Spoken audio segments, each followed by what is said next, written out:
Hey everybody, this is B-Word of the Bleach Brothers podcast. Before we get into today's episode, I want to bring your attention to our Linktree. Please visit Linktree/Bleach Bros podcast for the links to all of our socials, streaming sites, and merch. Linktree is linktr.ee/Bleach Bros podcast, all one word. Have you entered to win Bleach Bros podcast merch yet? Check out our Facebook page at Bleach Bros Pod for rules and for more details. If you enjoy our content, make sure to give us a like and give us a review on whatever platform you're listening to us on. Also, invite your friends. And with that, let's get started with the show. You are listening to the Bleach Brothers podcast, hosted by Jake the Hater and B-Word.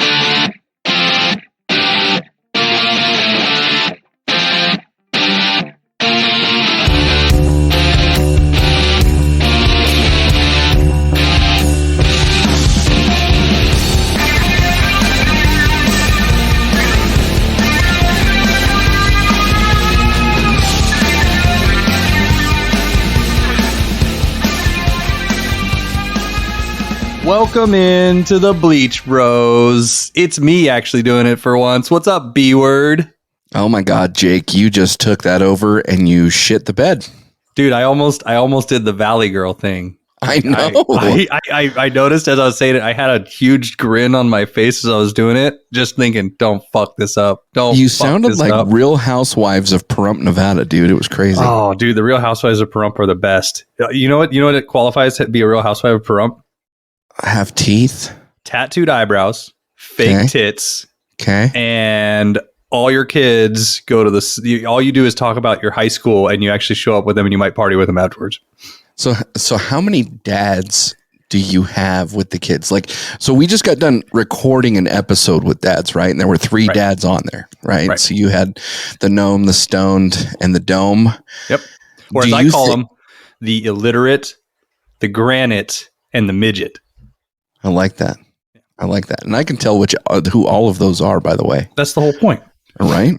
Okay. Anyway, sorry. Go ahead. So, it seems like these women that we grew up with, they've got multiple baby daddies, right? What sort of percentage would you say that have like more than two baby daddies? Percentage wise, I'd say probably 30%, but let's just not shit on the women here. Some of it's the dude's fault. Oh yeah. Dude, it's 50-50 blame most of the time. They've got the traveling baby gravy, dude. Yeah, they're not wrapping up. They're promising, Pahrump Kingdom on the edge of the mountain. They're going to get into it. And it's not I'm just shitting on Pahrump. There's lots of towns like that. But from us growing up and the people we know, yeah, I think majority would have multiple baby daddies, right? If they chose to have more kids. Yeah, that's kind of crazy, man. I just a segue here. I went and saw Ghostbusters last night. Hold on, I want to see how this segued from multiple baby daddies to Ghostbusters, or you didn't do it just get the fuck off. It actually doesn't segue with baby daddies and baby mamas and whatever. It actually segues with small towns. Okay, cool. Okay, so without giving this away, because I know that you haven't seen Ghostbusters Afterlife yet, right? The premise is that there's these two kids. One is 15 and I think the other is 11. And they are Spangler's grandchildren. Okay. And you kind of get that from the previews. But the purpose of what I'm going with here is that it's in a small town in Oklahoma. Okay. And it's basically bumfuck Egypt. Okay. Now we know what small towns are like. Now in this small town, they had, a diner and bank and just some different things like that. But the one thing that I wanted to say is I went and saw Ghostbusters Afterlife last night, and I was told by, I don't know, 4 or 5 people that I needed to go see it, and it was on my list. Okay. And let me tell you, bro, it was fantastic. It was a great movie. It paid homage to the original ones in the 80s. There were some great cameos. There were some great after credit scenes. You know me, man. I nerded out, but I'm not bringing this up to talk about the movie. Okay. I'm bringing this up to talk about movie etiquette. Because I love damn this it, this started out bad and it ended almost even worse. Okay. So let me explain to you. I get to the movie theater, and I'm at the movie theater 25 minutes early or so, and there's nobody there. Like at the time that I purchased the ticket, I was the only one who purchased in the theater, and there was probably maybe 20 people who saw it in the theater. Okay. And I was one of the first people there. I got a small popcorn, I got a soda, and I'm on my way, right? The problem is as I'm trying to get into the movie theater, they're cleaning it. Okay.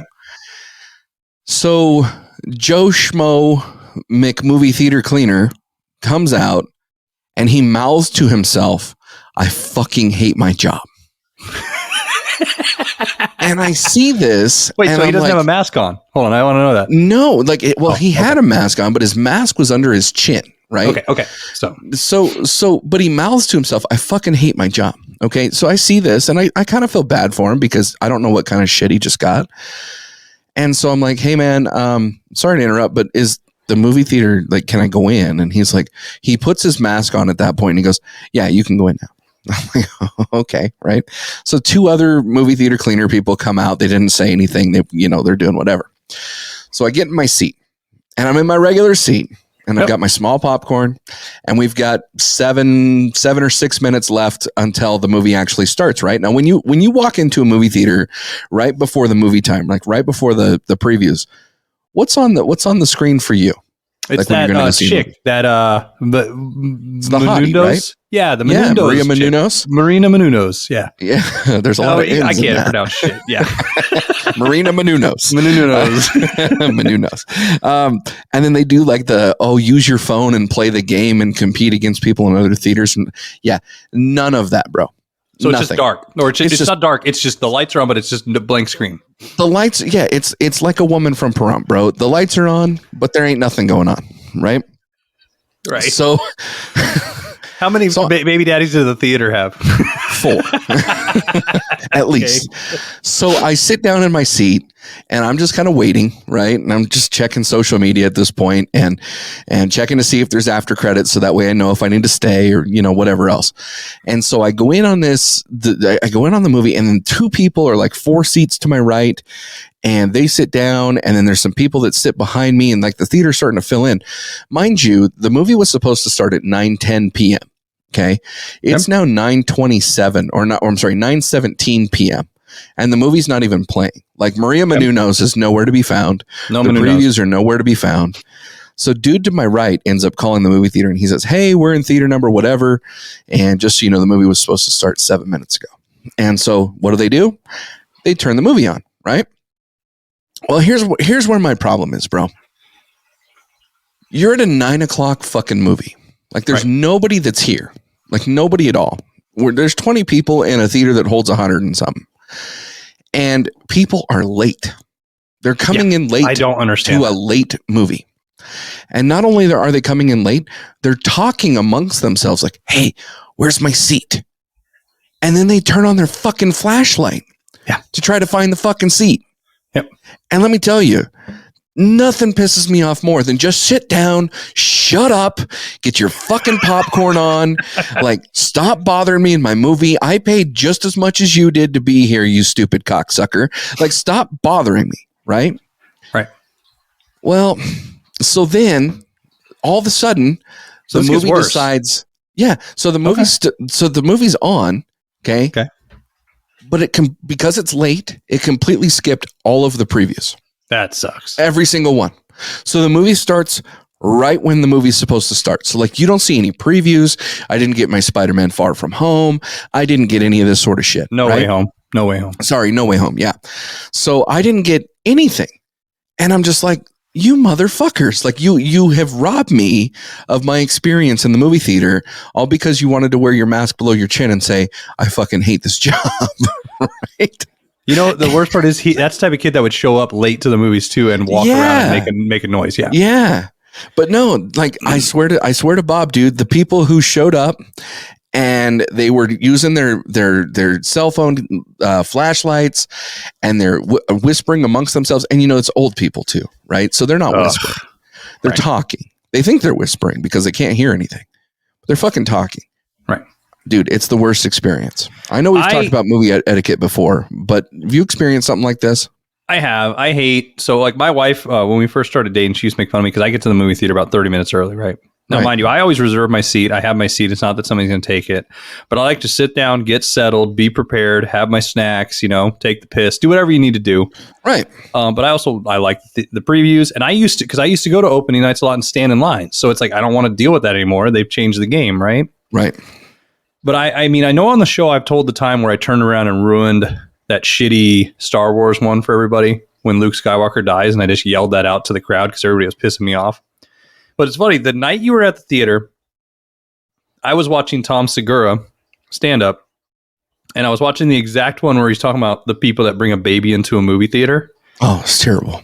So me and you, B-Word, are best friends, right? And we're close. I think that maybe fate intervened where I was watching this just thinking, oh, I hope nothing bad like this happens to B-Word. And it must have fucking happened. Because at the moment, because you text me, I'm going to be going to the theater. And then I know, don't bug you. And the other thing is we always usually call each other afterwards to let each other know about the movie. Because we can't always see them at the same time. And we like to talk about it. But yeah, I was just thinking, man, I hope he doesn't have a shitty experience because I have had good ones lately. But I also I like to go by myself like you, but I go at like 11 in the afternoon now. Yeah. Like I go at 11 a.m. and I love it. Yeah, I would too. I can't do that just because of my work schedule. Maybe if we have enough fans that, of the Salty Hippo Nation and all of a sudden we get signed by some, big ass streaming service and have all these ads and whatever, like that would be kind of nice where I can just say, hey, it's 11 o'clock. I'm going to go ahead and do this. But, no, dude, I've got the 8 to 5. And so I see the late movies, which is what I did last night. Yeah, B-Word, my job too, wink, wink, yeah. If anybody works listening, I don't fucking go during work days. Yeah, but I will say, oh, go ahead. No, go ahead. What were we going to say? I will say that there's some things, and I know that, as we planned on this episode, we really didn't talk about this as far as in our rundown. But there's some things about COVID that I actually really appreciate, like some changes that took place that I appreciate. Like I obviously don't want to see people get sick and whatever, but I love the fact that you can, choose your assigned seat. Oh, see, they've been doing that forever up here, though. Well, they have, but there's more of an emphasis now, at least where I live. And I also like how typically your social distance in the movie theater, like now they're starting to kind of bring us all back to what it used to be. But I kind of miss where you had to have a seat or two on each side of you. So that way you're not dealing with the people next to you. And from a movie theater perspective, I want the movie theaters to be profitable. And I want movies that I like to also be profitable, because if they're going to be a sequel or trilogy or whatever, I'd really like to see that happen. But I think that we're in a society right now of assholes. Yeah. And I just don't like that. And I kind of miss hey, we're 6 feet apart because you're a fucking douchebag. See, I enjoy like having the room, like the leg room, the arm room, everything. Yeah. So the other day, I will say this, me and my wife went to the movies, and it was a midday movie. And you pick your assigned seats at the front. Right now, I always buy my tickets on my phone. But, like when you get up there, if you buy them at the counter, they say, hey, what seat do you want? You click. There's orange icons on there that show where people have picked seats. Yeah. There were 4 people in this theater, B-Word. So, of course, there's me and my wife. Right. We're in my seat, I-13, I-14. Somebody picked some, like, really front seat, which, I don't know if they're handicapped, anything, right? Like, up in the front. Right. And then we sit down, and I'm like thinking, this guy comes in and he starts looking around, and I'm like, oh no, motherfucker. Oh no.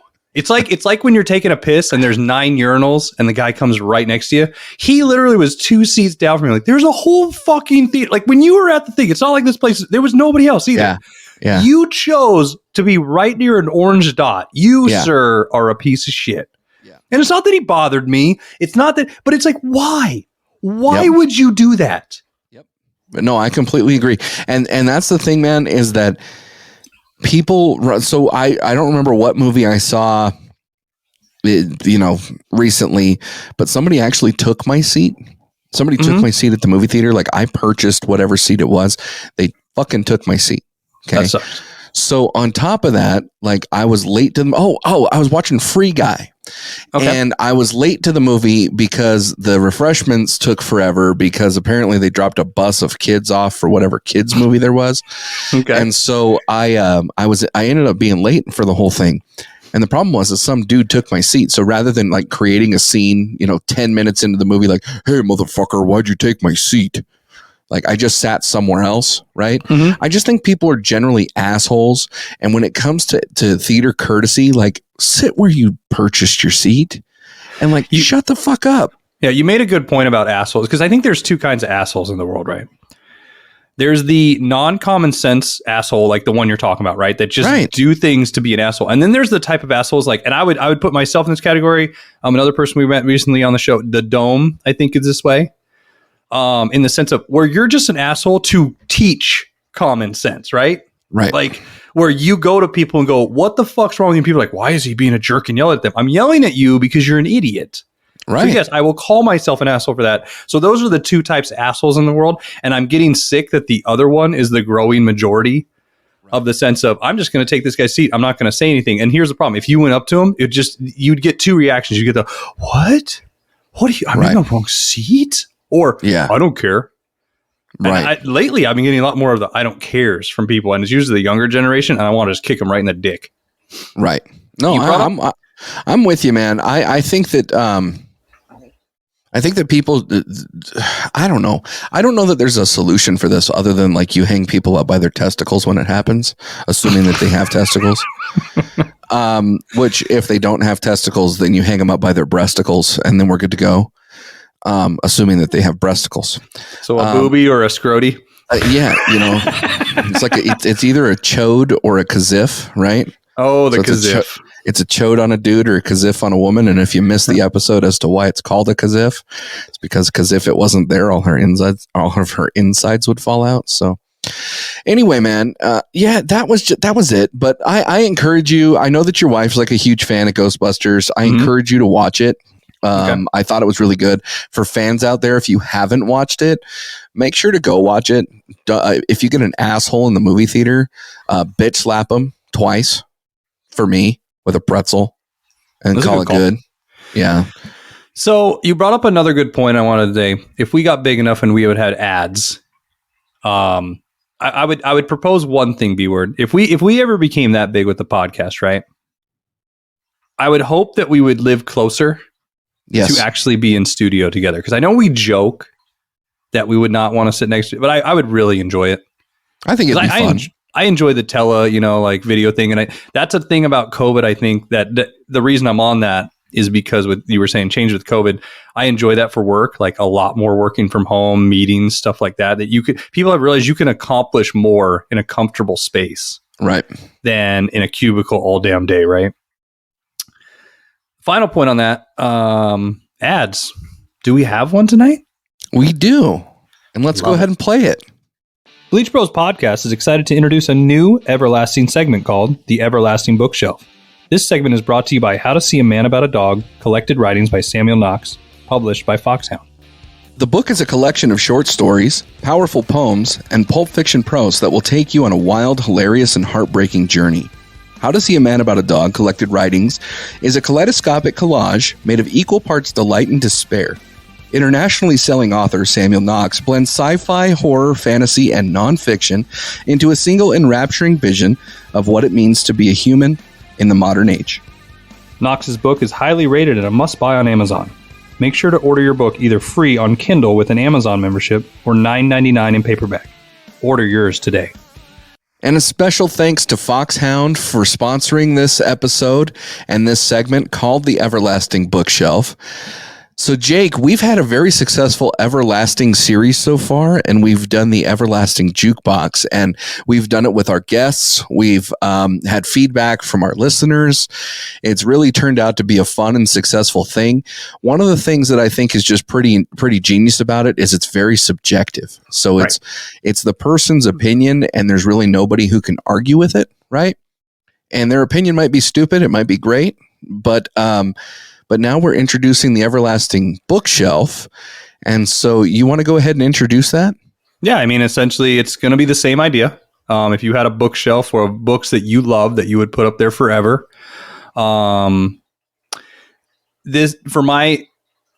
The way I'm going to pick books is something that I could reread, something I could pick up multiple times, or something that was just very impactful on me. And it doesn't just have to be the writer. It could have been a book given to me. It could have been a book recommended. It could have been a book so off the wall and other people might not enjoy it, but I'm like, for some reason that one I enjoyed every part of it.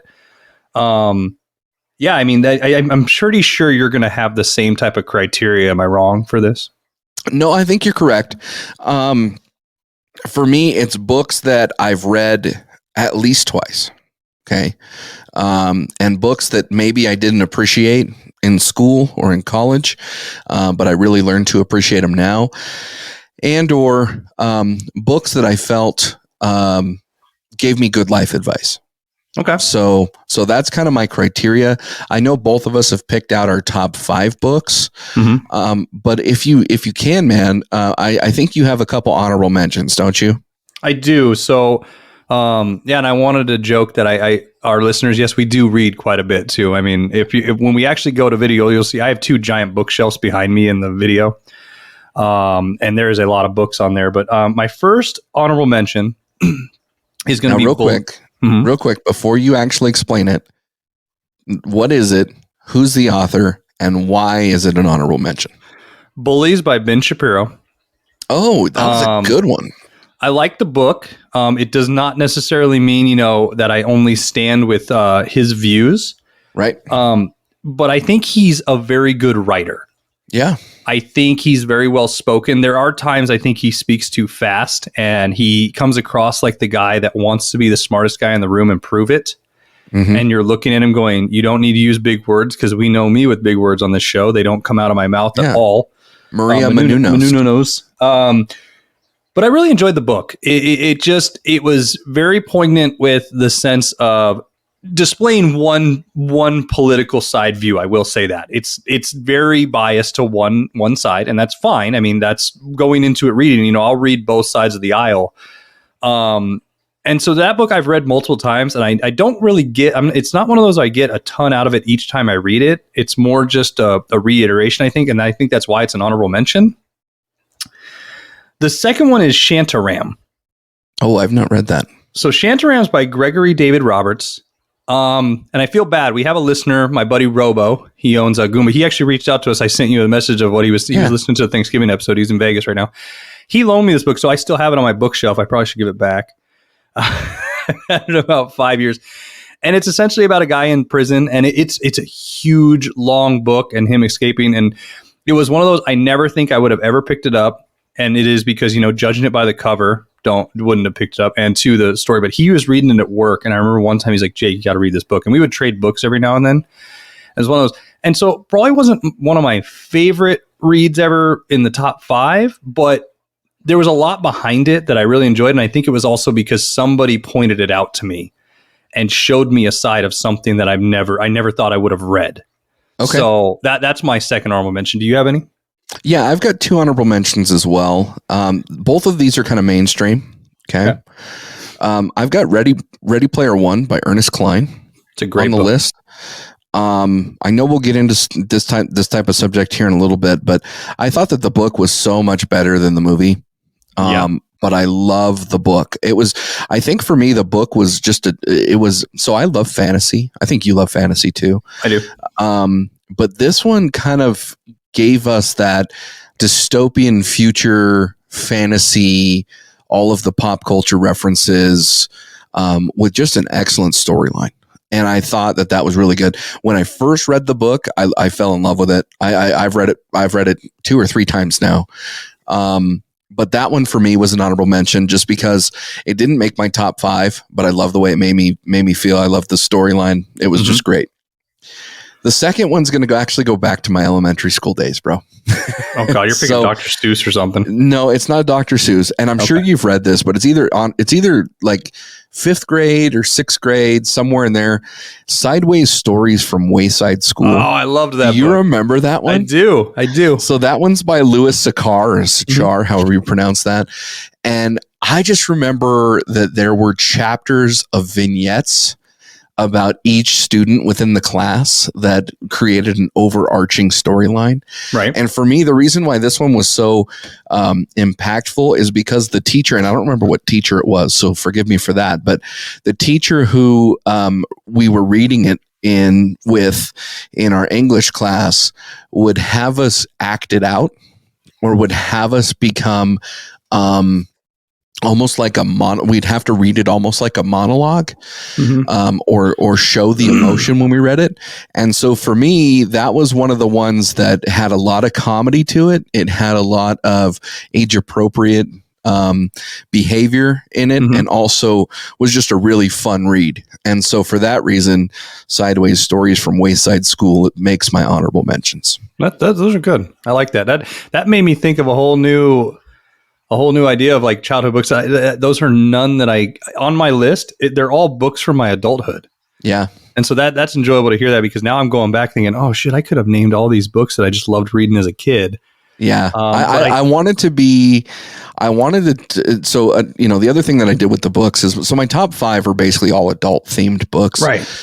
But I wanted to pick them from different genres, from different messages, from different points of my life that I just felt like they would be applicable, because it is a top 5. We didn't kind of talk about genre or theme or anything like that. And so I would be remiss if I didn't include the books that inspired me as a kid. That's good. Well, so when you go through your list, because we're going to get started on that, are you going to go 5 to 1 or 1 to 5 or no particular order? Like with our everlasting jukebox, I don't know that I can rank these 1 to 5, but okay. I'm going to go from 5 to 1. I have a numerical list, okay, and so I'm going to go from 5 to 1. So do I. So how about you start with your number 5 then? So number 5, I have the 12 rules, and it doesn't include the word "the," but 12 Rules of Life by Jordan Peterson. I am a huge fan of Jordan Peterson. I believe he's a clinical psychologist. Okay. He gets a lot of flack online because he tends to talk, what I perceive as truth. And I hate to say what I perceive as truth, because the truth is the truth and the fake is the fake. But the 12 Rules of Life by Jordan Peterson is just a really good book. It's not a book that's politicized. It's a book that basically outlines, if you want to make changes in your life, this is the way to do it. This is the way to succeed.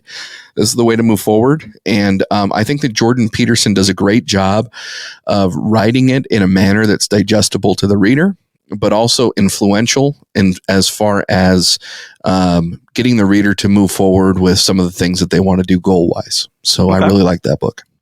Nice. What's your number 5? Running with Scissors by Augustine Burroughs. And I've read that book. That's good.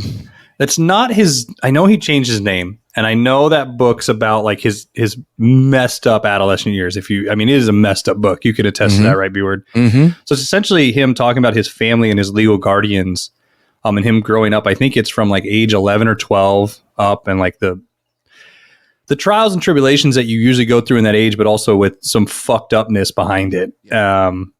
And so that was another book when I was working in retail at Nordstrom at the time, and a coworker, she was reading in the back, and every day I remember the cover vividly because it was a kid in a striped shirt in like a yellow like color book, and then a box on his head. Right. And I found it interesting because honestly, I brought up, I love the album Running with Scissors by Weird Al. And she just scoffed at me like anybody does when I tell them how much of a big Al fan I am. And she goes, "You need to read this book, Jake. You'll enjoy it." And I was like, I don't know.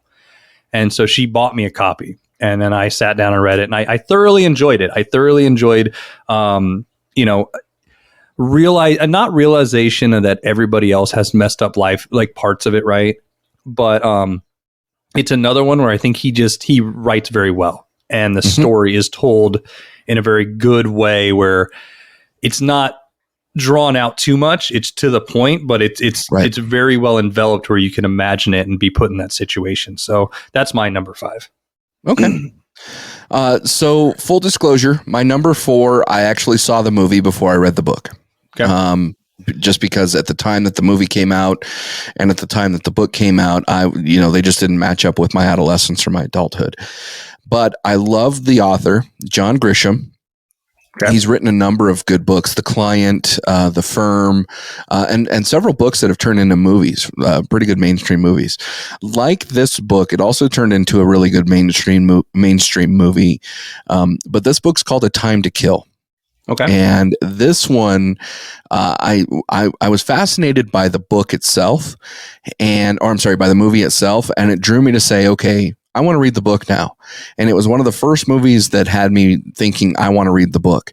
And so I visited the book. I read the book, A Time to Kill. And of course, like with any movie and book series, there are some subtle differences. In some cases, there are some major differences.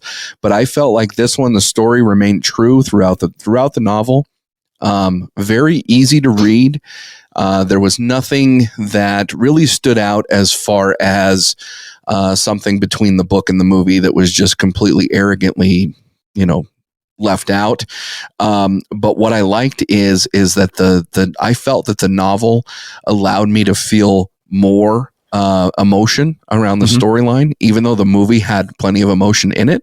And so for that reason, I kept it I put that at number 4 on my top 5. That's a good one. Mine's going to be This Is the Day by Tim Tebow. And I know it's one of those books that has a longer title, like This Is the Day, Reignite Your Passion or something, blah, blah, blah, right? Book was gifted to me from my mother. It was one of the ones I kept on my shelf, and I was like, because I like Tim Tebow. And I think it was more, I didn't know why she bought it for me until I cracked it open. And I think I was going through some things in my life, just, my own mental state, which, this is Men's Mental Awareness Month. So it is a good thing to point out that, we have emotions and feelings too, even though we try to bottle them up, I guess. And this book really spoke to me. And I think that's why it's an enjoyable read for me is the fact that it after reading it, I felt like the passion that he put into writing it and the message he was trying to put across. And you can feel however you want about Tebow and, his beliefs and all that. But I just felt it was a good book for me at the time. So that is why I'd put it on the shelf. I'm not going to say this is the most well-written book on the planet.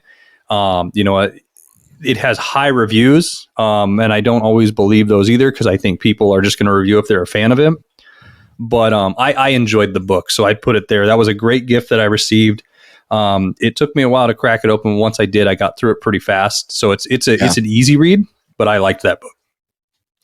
No, there's a lot of talk about, who you read and how it influences you. And of course, in today's cancel culture, if you read somebody who's got kind of a hot topic, like a Ben Shapiro, or even, like a Shank, from the Young Turks or somebody like that, you get people who will argue with you. Like, why are you filling your head full of that bullcrap? Mm-hmm. But I really like Tim Tebow. I think, you and I are both dads of daughters.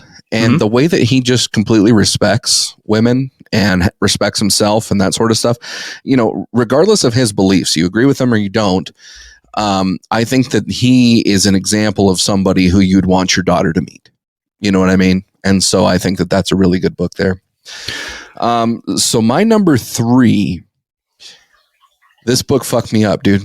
Okay.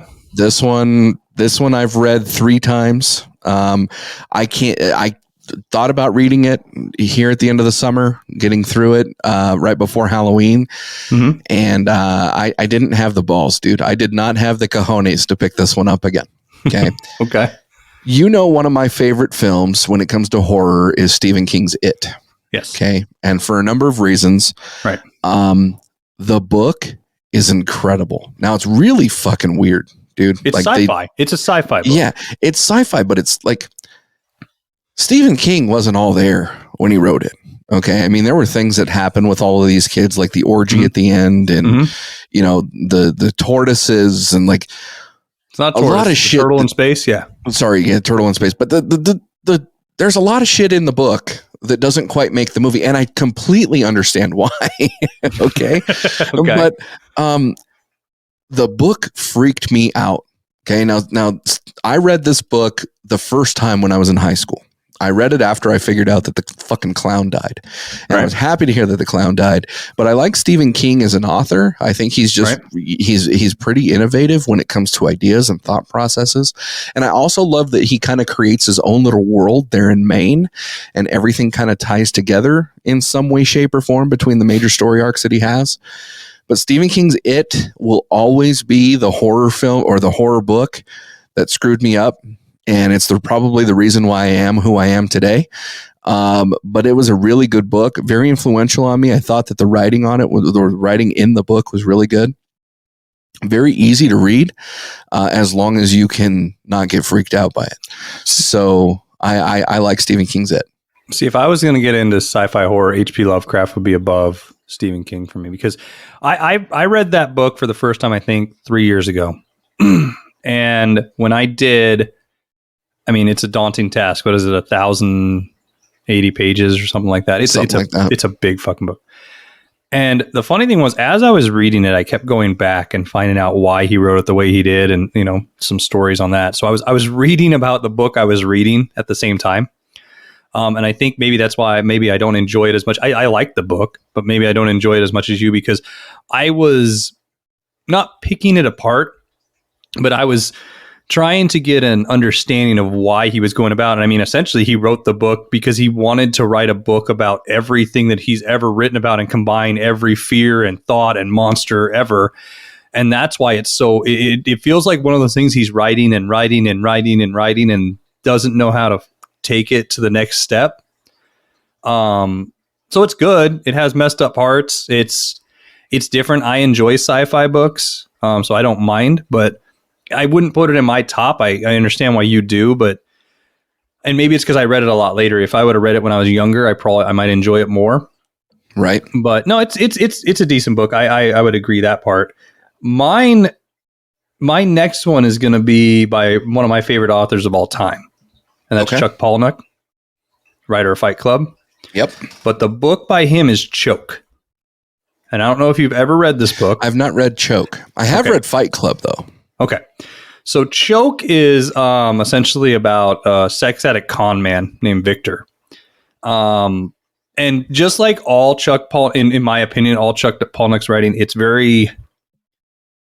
it gives you that like bottom of the, sort of like you're saying, it fucks you. I understand why I am the person I am, because I enjoy his books so much. It hits the pit of your stomach every damn time. Okay. Like every single book of his makes you really evaluate life and how you're living. And you know what I mean? It's very, it's not irritating, but it's like, as you're reading it, he knows that he's poking you to make you feel something that you don't enjoy feeling. So it's kind of like he's purposefully irritating you. Yes. To provoke a reaction. Yeah, he's very provoking. That's a great thought. So I love that book. And the reason I think I love that book the most by him is I read Fight Club. I watched the movie, loved them both. And when I heard this book was coming out, I was like pumped for it to come out because I was so excited about it. And so I think that's another reason it's up there for me, because it's my favorite one by him. I think it's very well written, of course, anything he does, but he just has a twisted way to bring me in. So I would suggest that book, because like Fight Club, I love the book. I love the movie too. The differences in it though, between them, is a reason I couldn't put it on here. Between the book and the movie and stuff, because I saw the movie before I read the book of Fight Club. Oh, okay. Like most people. And so, but Choke by Chuck Palahniuk is going to be on there. Okay, good. I'll have to check that one out. I know when I read Fight Club, it was a very easy read. It was a fun read. And so, that one's good. So my number 2, this book in today's age is referenced quite a bit. I did not read this book for any other purpose than it was the year I was born. And then I read the book and I went, oh, I know a book. Damn. Yeah. And so 1984 by George Orwell. Yep. What I found fascinating with this book is when I first read it, a lot of the themes and a lot of the totalitarian style ways of the government were not really prevalent in society at the time that I read it.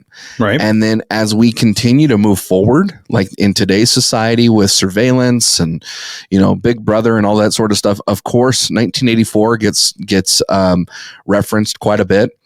But what I like about the book itself is it does kind of come off as a warning letter to the reader as far as this is what could happen. And this is an area that you need to be watchful over. What I find fascinating is it was actually written in 1949. And if I'm not mistaken, I think it was George Orwell's last book. Like it was the last one that he wrote before he died. But I just think it's fascinating. You look at a lot of propaganda and different things in the media, whether it be different Nazi materials or different political materials or whatever it might be. They all kind of have their own message. I think that 1984 really kind of trumped that a little bit. Okay. That it kind of came out with a full warning for just totalitarianism in general.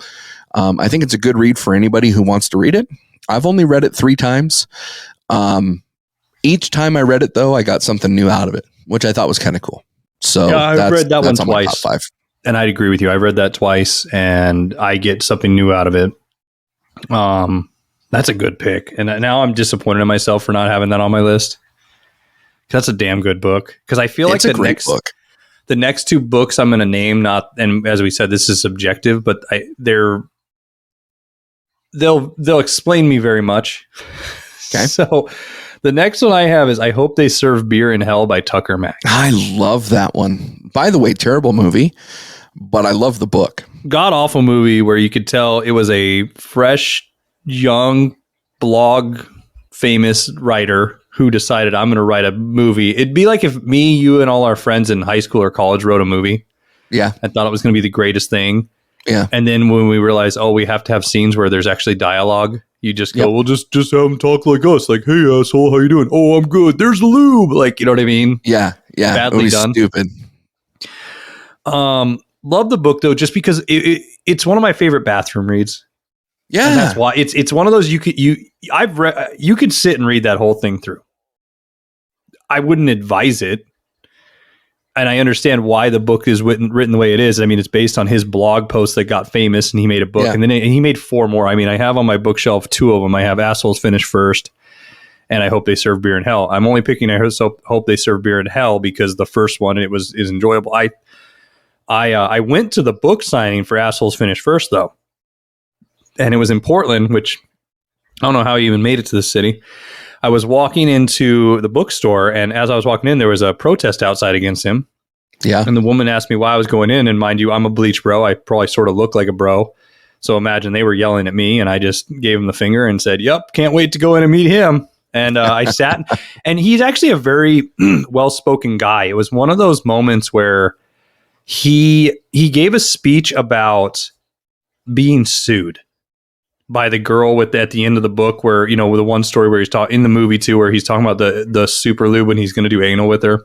Yeah. And he goes, and I never forgot after I wrote that, I'm sitting there going, do I really want this out in public? And he goes, but I put it out in public. And he goes, she showed up at my door one day, and I just called my lawyer and I just wrote her a check for whatever she wanted. You know why? Because she deserved it. And, him and I afterwards shared a beer at a bar. I ran into him later in a bar, and he was convinced I looked like Colt McCoy from the Texas Longhorns. I can see that. And so he signed my book. We chatted for a while. Really cool guy. For a moment I did. I mean, we weren't like friends or anything, but it was a cool beer to have and discuss with him. And I'm a big Tucker Max fan. I mean, that explains a lot about me, my humor and everything, right? I do find his book to be a good read for what it is. I mean, I said, this isn't any highbrow, like amazing writing. It's just, it's fun. It's funny. It's a great bathroom read. As I said, it's one of those books that I have read it multiple times just to get a chuckle. So that would be the next one I'd put on there. Okay. So my number 1 is by far my favorite book. Okay. So I know I said I would never rank these. This one is number 1 because I know for a fact it's number 1. Okay. This is my favorite book. Of Mice and Men by John Steinbeck. It's a good book. I love this book. A lot of people, I read this book actually for pleasure. I didn't read it in high school at all, or even college for that matter. But I read this book, and I just remember taking me to the farm during the Depression, or the ranch, or whatever it was, and the bond between George and Lenny, and the way that the book made me feel about Lenny. It made me feel compassion for him, made me feel sad for the disability he had. But it also made George very relatable. The frustration he felt of being, having to leave every single workplace because Lenny's getting kicked out for one reason or another. Right. You're able to relate to both characters. I don't know for you, but for me, one of the things that made learning fun or reading fun is being able to imagine the voices of the people who are talking. And for Lenny, the voice that I got, and I don't even know who the cartoon is, but when he goes, "Which way did he go, George? Which way did he go?" Yeah. Like, that's how I imagine Lenny's voice. He's just this big old goofball, probably very, I don't want to say special educated in a sense where it's like negative, but he like, if he were in school today, he'd be in the special education classes. He's almost a baby Huey, just a big old baby Huey man. Yeah. And so, the storyline was great. The ending was sad. And like you, I don't always like the happy endings, and but it was a very real take on a fictional story that showed a bond between two unlikely people and their trials and tribulations through a time period that was very difficult to get through. And so Of Mice and Men is my number one. It's my favorite book. I've hated every single movie that they've tried to make about it, but I love the book wholeheartedly. My favorite book. See, that's good. And the one thing I'm enjoying about these lists, like we were talking about, is, I'm not picking like classics. Like, I'm picking books that I enjoy, and you're picking books that you enjoy. Yeah. And I'm sure some people will listen and they'll be like, "Oh my God, I can't believe that." And that's the whole goal of this, right? Is to have a discussion, right? Have a discussion of why you're putting these books on your bookshelf. Like, yeah, I could throw a lot of classics on there, but do I enjoy reading? Like, I've enjoyed a lot of classic books that I've read, but it doesn't mean I enjoy them more than I have. Look, man, I love The Catcher of the Rye and The Great Gatsby, but I can't read those all the time. No, you know what I mean? No. Also, I think it's that fear too. Like, I love the Odyssey, right? But it's one of those things. A lot of it was homework, and or the Iliad. You have those moments where it brings you back. Like, oh yeah, I remember I had to do this fucking assignment about this, so I'm not enjoying this as much. Yeah. The last one I'll put on there is Aragon by Paulini. There's a few reasons. One, I was shopping. I think this came out like 2002. And so I just graduated high school, or I was just about to graduate high school, and I was shopping one day and I saw this book with a dragon on the front. I'm a big dragon fan. Okay. I like dragons. I like the mythical creatures and everything. So it piqued my interest. And I looked at the back and realized he started writing when he was 15, and he did the artwork in the cover, or he did the cover art and he did the intro art, like with the map and stuff. Right. And when I read why he read the book is the reason I bought the book. So my favorite, when you were bringing up the sideways stories from Wayside School, right? Yeah. My favorite book in second grade was Jeremy Thatcher, Dragon Catcher. I never read that. It was about a boy with a magical invisible dragon. Love the book. And when I picked it up and read the synopsis and was reading about the author, I wrote this book because my favorite book as a kid was Jeremy Thatcher, Dragon Catcher. So I was like, all right, I got to buy this. And it's part of the Inheritance series. There's 4 books. I've read them all. They're great. And it's epic fantasy. It's the typical goblins, orcs, that type of stuff, right? Swords, elves, magic, whispering. But I just enjoy the book. And I think I enjoyed the series because, as I said, he started writing the first one when he was 15. So you also could tell his writing grew too. Okay. But that book, because there's a lot of emotion behind it too. Like I said, picking up, finding out that his favorite book as a kid was my favorite book as a kid, reading about dragons and stuff. So I'd put that on there, which is going to bring me to my next point in our next topic here, B-Word. You brought up a point that one reason you enjoy reading is because you get to make up the voices. And one for me was I got to picture how they looked, right? Yeah. Like I could imagine I mean, yeah, they would describe like, he had red scales and this, if I'm talking about a dragon, right? But you can still envelop your own imagination. And I think that's why I usually like to enjoy reading a book before the movie comes out and people that argue that, right? Because if you go back and like, I read Fight Club after the movie came out. I've already imagined, now I know what these characters sound like essentially, right? I know what they look like essentially. So I think that's a lot of the reason people don't like adaptations, because they have that thought in their head, like he does sound like George from George of the Jungle, or the gorilla from George of the Jungle. Ask him where he is, right? He does have this, like he is bigger than life, and so then when you see it on the screen, it's different than you imagined it when you were reading it, which is the joy of reading. So we put our books on the shelves. We did our honorable mentions. What are some of the best, or what is, in your opinion, we'll do one-on-one. What is the best adaptation of a movie from a book? And what is the worst that you've seen? So I'm going to start with best, and then I'll turn that back to you for best. Okay. I saw this before, or I saw the movie before I read the book. Ultimately, because again, like with A Time to Kill, the movie was what captured me in, and then I read the book thereafter. But I think that the best book that I've read that has become a movie was The Godfather by Mario Puzo. I thought it was just an epic, detailed tale of the mafia. And you know that I'm a huge mafia buff. I love everything to do with the mafia. I'm currently in season 6 of The Sopranos after you recommended me watching The Sopranos. Like, I just love everything about it. What I love about the author, though, is I feel like the author was able to make the mafia, which at the time was not really known about. It was not something that had been cracked yet. He was able to give insight into the five families, and he was able to give insight into how they did things. And I think that the movie The Godfather is fantastic. You and I've talked about The Godfather ad nauseum. But the book is absolutely fantastic. By far the best book that I've read that has become a movie. And I think it's the best movie that I've seen that has come from a book. That's good. Yeah, I like that. I also learned something new. I did not know that The Godfather was based on a book. So thank you for teaching me something tonight, B-word. Because I thought actually, man, it's a good book if you're interested in reading it. It is really, really good. Okay. You want to go with worst? Or you want me to go with mine? Tell me your best. Best. Originally, I wanted to put Fight Club on there. I figured you were going to put Fight Club on there potentially. But I didn't, because the ending, and also like there's just little, I mean, it's not one of those things. I don't want to nitpick all the little changes. Like, he has a hole in his face in the book and he does in the movie. And I understand it wouldn't do anything for the plot. Some of the stuff's a little less like the main thing is, though, the ending. And I understand, like, the ending in the movie's great, but it's nowhere close to the book. Right. And that, I think, is why I couldn't put it there. For me, it's actually going to be, and I just watched it. I had a hard time watching this. I'm not going to lie. Is the new Dune.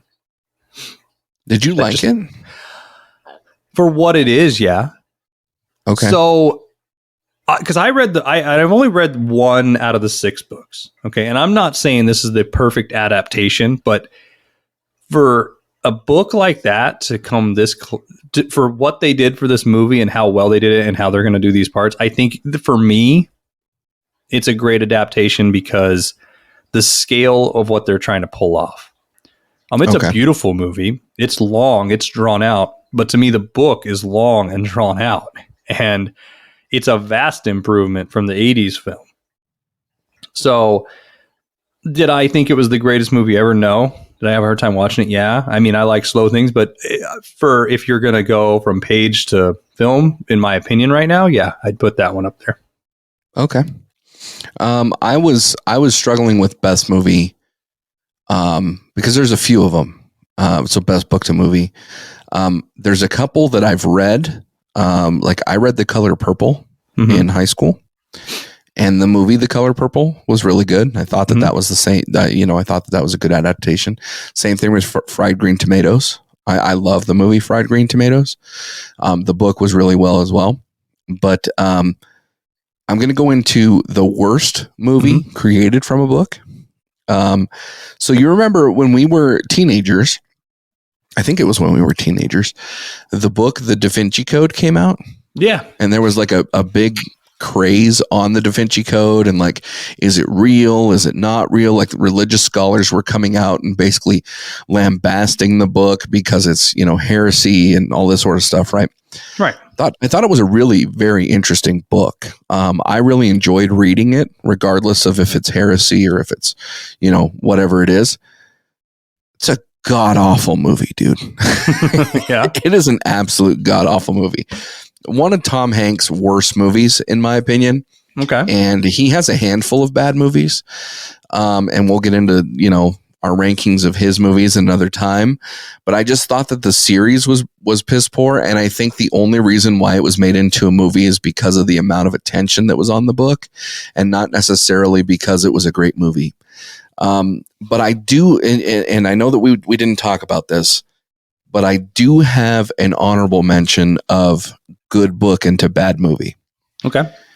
The movie came out on Netflix not that long ago. I want to say within the last year. And the book came out a few years ago. The book is Hillbilly Elegy. Did you read that book? No. Okay.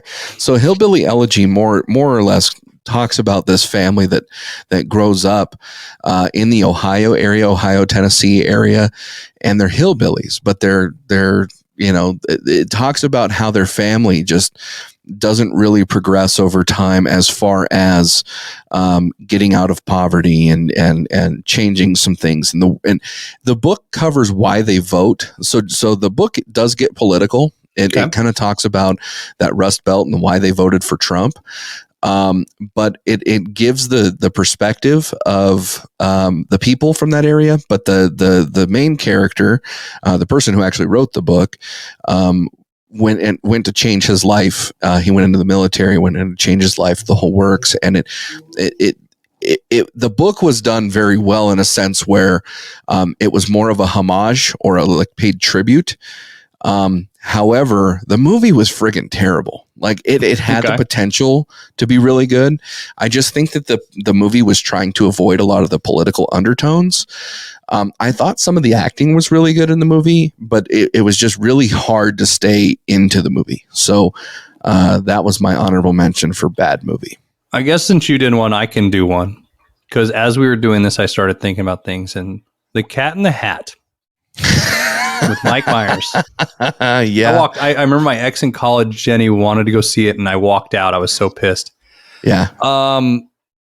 I hate when they take a book like Where the Wild Things Are. Yeah. Right? They made that into a movie. When you take a book that's so simple and you try to make it into like the difference is if you would have made it like a Where the Wild Things Are into a cartoon movie, I'm all about it.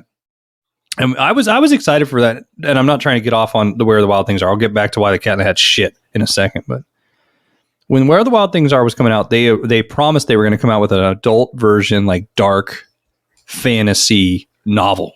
That also never came to fruition. The movie took fucking forever. Wasn't great. I'm sitting here going, this has nothing to do with, you know what I mean? It was just so over the top. And same thing. So The Cat in the Hat was that. It's where you took a book that was essentially, I don't know, was like 20 pages, simple rhyming, a basic story, and there's a premise, but you turn that into a fucking how long film, and it's horrible. Right. That pisses me off. But I guess my worst book to film comes from a book off my everlasting bookshelf, Aragon. That movie is so bad. And I don't understand because when it came out, it was like #1 movie in the world at the time. And like the graphics were great and everything. But it was the one time in my life when I went to the theater to see it where all I did was pick apart, like going, that's different from the book. That's different from the book. And the reason was because it was the problems were so egregious that it just pissed me off. Right. You know what I mean? It wasn't like, oh, we're going to change this, how that character looks a little bit. We're going to change the storyline a little bit here. Like in Lord of the Rings, the movies, like some of the characters they downplay when they're really supposed to be assholes, stuff like that, right? Aragon's so badly done that it really pissed me off because I was so excited. Like I said, I loved that book. So that would be my worst movie from a book, in my opinion. Cat in the Hat's a very close second, though. It's a very, very close second. Well, man, I want to say that the Everlasting Jukebox was the Everlasting Bookshelf, my bad, turned out pretty successful tonight. I think we put in some good books.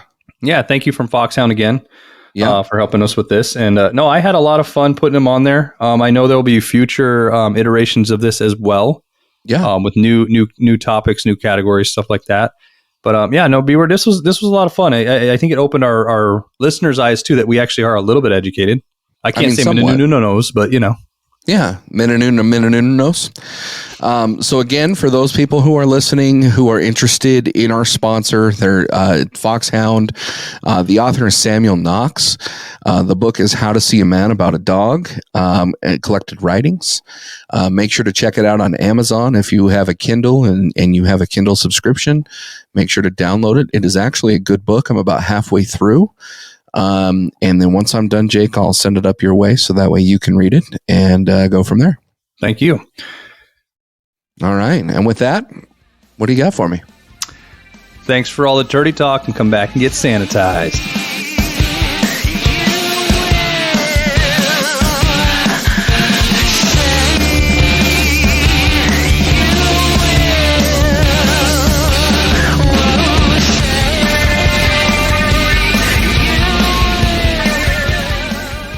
If you like this podcast, make sure to check out this one.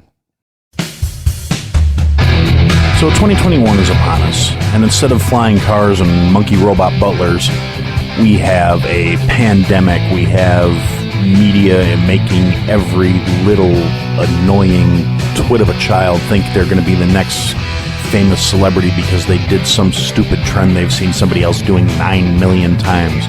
We have people that are self-entitled and stupid and given a voice through social media, constantly whining about how everybody else is the problem and how everyone else needs fixing. We have celebrities lecturing us about how we have to give more so we can elevate everyone to a better life from the security of their 7-bedroom, multi-million-dollar estates. We have politicians lying to us that they're going to fix the situations we're in that they created in the first place. And then we've got me having the conversations that a lot of us are thinking but nobody's talking about. Because these things have to be said. I Had to Say It, the podcast.